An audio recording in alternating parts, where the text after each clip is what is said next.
এই আনা, তুমি এটা কোথা থেকে নিয়ে আসছো? আমি আজকে দেখেছি কুদ্দুসের বাবা এইদিকে একটা ফল নিয়ে আসছে। এটার ভিতরে থাকে ফলটা। ফলটা অনেক উপর দিয়ে লাল, ভিতর দিয়ে সাদা।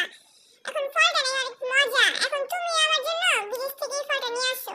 এই, এটার মধ্যে কি ফল থাকে তুমি কোনোদিন দেখোনি? এটা আমাদের বাসায় কোনোদিন আনেনি। আমি তো জানি না এই ফলটা কি, কিন্তু আমি দেখেছি এই ফলটা অনেক সুন্দর, লাল টুকটুকে, আবার খেতেও অনেক মজা। এই, তুমি কি এটা খেয়েছো? যে বলতে পারবে এটা কেমন? না, আমি খাইনি, কিন্তু বললাম অনেক মজা, দেখতে অনেক সুন্দর, তাহলে খেতে কত মজা হবে। কালকে আমি তোমাকে আপেল এনে দেবো, ওকে? এখন আর যাওয়া যাবে না, এখন তো রাত হয়ে গিয়েছে, তাই যাওয়া যাবে না। আমার এখনই লাগবে, আমাকে এখন এনে দাও না। এমন করছো কেন? এনে দাও না আমার এখন। আমি এখনই খাবো, আমি কালকে খাবো। এই নে ছোচা, এটা খা। এটা কোন দেশের ফল? এটা হলো সৌদি আরবের ফল। এটার নাম হচ্ছে খেজুর।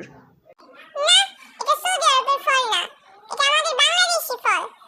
তুমি আমাকে মদন পাইছো? তুমি কি ভাবছো আমি কি জানি না?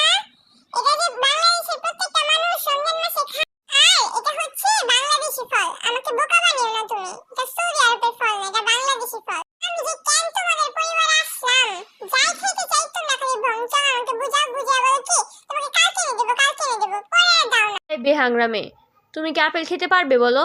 তোমাকে কালকে এনে দেবো, যদি তুমি না খাও তাহলে তোমাকে মেরে মেরে খাওয়াবো আমি আপেল।